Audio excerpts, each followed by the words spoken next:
Hey, what's up, everybody? I am shooting today from Vancouver, and that's because I moved here just over 2 weeks ago. And I actually looked back to see how many times I moved, and I kind of lost track.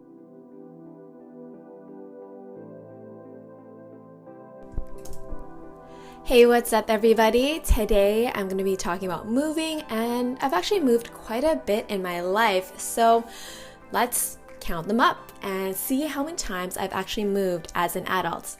And if you haven't done so already, please hit that like button and the subscribe. It would mean so much to me.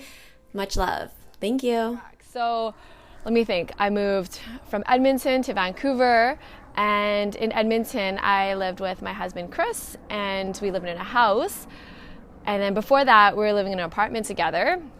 Before that I was living with a roommate in West Edmonton.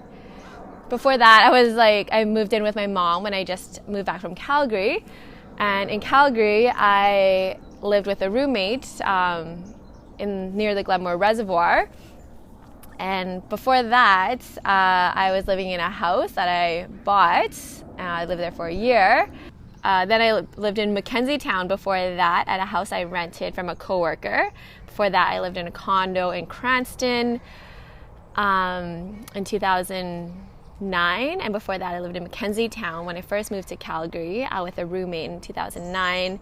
Before that I lived in France for fall term, and then before that I lived in Calgary for 8 months to do a work term. So, and before that I was with my mom, and I lived near the football stadium. So I guess, yeah, I moved 12 times in the last 13 years. When I moved to Calgary, that was in 2007. And I don't know. I don't know if it's crazy or if it's a lot of moving, but I've definitely learned a couple of lessons. And today I'm going to share with you my lessons and how my perception have changed through the years with all of these moves on what I own. All right. So I guess my first lesson really relates to the quote, "People are in your life for a reason, season, or a lifetime." I really believe this on the people level, but it can also be applied to the things that you own. And a lot of my moves, I've just really packed everything into a box or a bag. Being used loosely here. It's really just throw everything. I'm okay, the people who are helping me are here, so I just gotta pack and go. However, over the last couple of moves, I've been able to be more conscious of what I have, and even take time to see, okay, what do I want to take with me into the next chapter of my life, and really developing a more conscious awareness of what I have in my home. And every time I move, it's an opportunity to see okay, do I want to take this with me? And honestly, it takes so much courage and so much willingness to let go, because we have so much emotional, or at least I have so much emotional attachments to my old clothes, old books or old assignments from university. I'm I don't need this anymore. Okay, let it go. And once that space is cleared on the physical level, it's so freeing on the energetic level too. It just really allows you to be more self-aware of what your internal what you internally enjoy, right? So then as you evolve and grow, you can be open to new experiences and new opportunities. However, this will happen only when you're able to let go of physical clutter, because then it'll open up space, almost it'll create a vacuum for you to be hey, I have a greater sense of awareness now of what I like and who I am, and you're opening up yourself to say, okay, what else do I like now? How are you growing, or how are you evolving? And this really allows you to step into a greater version of yourself all the time. And regardless of where you are in your life, you always have the opportunity to do this, right? Sometimes my life is on plateau mode, and I'm okay with that. But other times I'm hey, I'm on growth mode, right? So yeah. And with reviewing lessons, reviewing every time I move, or reviewing these changes, I can really identify what I value and what I really enjoy. So yeah, first lesson. All right, so I guess the next thing I want to talk about is we all have our own internal set point when it comes to material items. And if you never heard of the word set point before, it's the target level that we're all used to. So if you think about it like a thermostat in a home, you turn it to 19 degrees, and if it's cold outside, the heat will kick in to bring it up 19 degrees. But if it's too hot, the AC will kick in to like bring it back down to 19 degrees. And that's the level that it's set to. And for us, we all have like this internal set point of material comforts. And if you ever moved out into your first home, and for me, that was like really minimal, and I just needed to like fill up the space with with junk. And over time, over the years, I've been able to really be aware, and I don't think I called it like my internal set point for what I have. It's just what I was used to and what I was used to having in my life. And over the years of moving, I've been able to like be more aware of like what I have, and like, you know, am I buying this because I'm just fulfill some material like comfort need, or do I really want it, right? And there's nothing wrong with buying things. It's just being aware of like, oh, I'm just like used to having all these items, and you can like empower and like make a choice towards what you want to buy.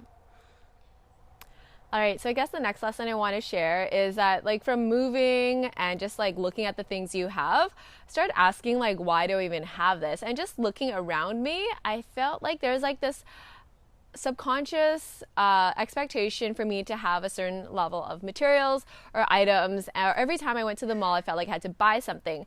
And I think that is just a part of our culture where we live in a very consumeristic society. And that wasn't very apparent until I moved like back from France. Like in France, I didn't really have a lot of material items.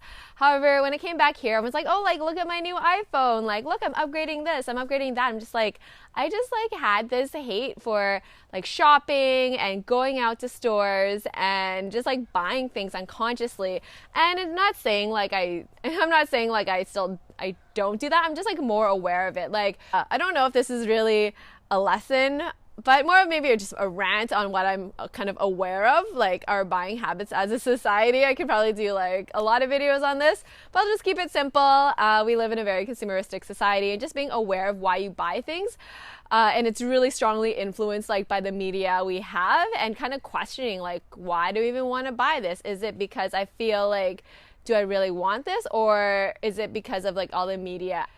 With that, I think having a materialistic society, there's nothing wrong with it. It's just like the unconscious buying. Like that's what I'm not a fan of, the unconscious buying of like, oh, I'm at the mall, I should pick something up. Like, oh, I mean, I spent so long in the store, I should buy something, right? Or getting lost in IKEA in the marketplace. You're like, this looks okay, I'm just gonna buy more of this, even though I have 3 at home, right? Oh, I spent so much time with a salesperson, like I should buy something. I'm like, no, I don't have to, right? And just having that conscious awareness of why you're buying something is so freeing. And that actually leads me to my next point. All right, minimalism. For those of you who've heard of it or haven't heard of it, it's the emphasis of having less clutter in your life and really valuing experiences. And so over the last 7 years, pretty much when I got let go from my first engineering job, I was like, okay, I need to simplify my life. And how that looked in my home life is I really focused on minimalism and simplifying my material items in my home, or like the quantity of material items, because we all have those clothes, like those makeup items or the kitchen gadgets that we never really use, but they're just there. Either like I spent too much money on them, they used to like serve me, or whichever. But I was like, you know what? I can clear this up to have greater experiences in my life, because I feel when you have more things or more material items, there's like this energy in your home that can like really hold you down. And if you like go towards a minimalist lifestyle, it's so freeing, and I really enjoy it, and it makes you really be conscious and appreciate what you have in your life. And I did things like clearing out the bathroom, clearing out closets, clearing out like the kitchen items that you don't really use anymore, like old Tupperware, old takeout containers, forks and knives, like ketchup packets. My mom was one of those people like, let's keep ketchup packets, right? Like, throw it away. You don't need it, right? Like, you have a whole bottle in the fridge for $4. You don't need all these ketchup packets, okay? And it's just easy and clear, and there's like this flow of energy that happens when you adopt minimalism. And I'm not like, there's no like perfection on minimalism. It's just like a direction, and it's just so free. It's just so free. But I guess that brings me to my next point.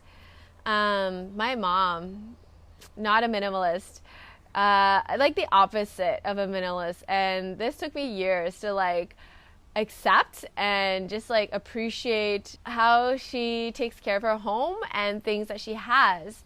So it's caused like so many fights because, as I mentioned earlier, we all have like this internal set point of what we are, of our material comfort. And from my mom, she's from Vietnam, you know, they came over here on the boats, didn't have a lot of money. And even like in the early days with my dad, she didn't feel like she had any money to buy her own things. So, and now she's like, she lives on her own and she's able to buy these things. And she has more like material comfort, and she just keeps all these things. And I'm just like, Mom, you don't have to keep all this. Like, it could be dangerous if you trip on something. But she's like, no. And it's almost to a point of like, it's pretty much hoarding. And like, there's always stuff on the table. Every time I visit, like, you can't even sit on the chairs. Like, there's always stuff there. And I even like looked into it. And normally people who hoard, it's not just like the physical items they like. It's also an emotional attachment because, you know, she doesn't have family over here. She lost my brother. She lost my dad. And me, I'm in Vancouver right now. And it's just like she finds comfort in having her material items. And I just like had to learn how to accept her internal set point for material items. And I've like honestly gone over there and thrown away so much things and donated to Value Village, like my old big baby clothes and old childhood toys. She's like, no, I'm going to keep them and like bring them over to Vietnam. I'm like, Mom, it's been like 30 years. Like, no one's going to want this, right? And yeah, I just had to like leave it because it caused so much stress within my mind and within my life for those couple of months. I was trying to like fight her, and yeah, I've like accepted it, and I'm at a point where I'm like, you know what, she's happy, okay, like she's happy with that's like her set point on the material items that she has, and I can't force her to do anything. And I know there will be a day that I'll have to like you know, like I'll have to like take care of everything there. But until that day comes, I will just, she'll be happy. And I might even need a shovel, honestly, to take care of all the stuff that she has. But right now she's happy, and that has higher significance, and I can't impose my set point on her. All right, so what does this really all add up to? Over the years, I think we all know, like on a logical level, that we are not defined by the material items we have, but I feel like there's still some type of subconscious link. And I guess the overall lesson of this entire video is that as we can really identify our relationships with the objects that we own, we can slowly let go of personal attachment to them. And it doesn't mean we can't appreciate them. I still love like everything that I have, like regardless of how much money I've spent on it. However, I know it doesn't define me, and that's just so freeing, knowing that, okay, I can have really nice stuff. However, me as a person is so much more powerful than that, and this item I have might just be a representation of what I currently like, and you know, who knows how long it might serve me for.